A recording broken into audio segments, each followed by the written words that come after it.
magandang umaga po. Magandang umaga sa'yo, sa'kin, sa kanya, sa kanila, sa inyo at yan itimig. Naligabangon na mula sa pagkakahimbing sa kahapon, gumising sa kasalukuyan at dali ng mga pabaon na aral sa mga pangungot, iwanan ng mga sakit. Simula ng managinip ng hindi nakapikit. Tara, sa unang pagdilat ng ating mga matay, magdasal ka agad sa may kapay. Magpasalamat sa iyong pagkahimbing, nagising ka pa, ialmusal ang kanya pagmamahal. Humingi ng tawad sa mga kasalanan na panay at humiling ng patnubay na sa atin ay gagabay.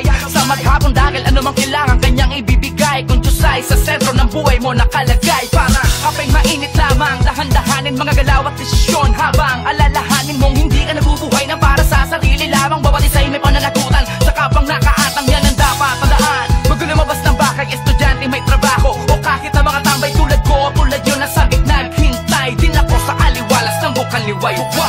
Gising na, umaga na, umpisa na ng panibagong simula.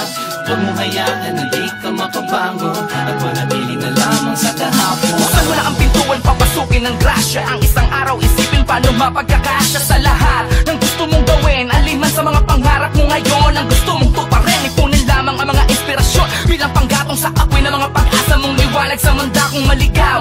Ay wala kang dapat ikatakot sa lubungin ng ngiti, mga sitwasyong nakasimangot. Magdi palabate palagi kahit kanino ng magandang umaga, parang tataklan ng bimpo mismo. Sulitin mo na ang oras, magmahal, magpatawad, mangharap na parang walang bukas, sapagkat ang hinaharap ngayon ginagawa, walang naganilagan ng di sinatsaga. Kaya maging mabuti dahil ang positibong isip ay bintana ng mga biyayang hindi mo nasisilip. Kaya gising na, umaga na, umpisa na ng panibagong simula.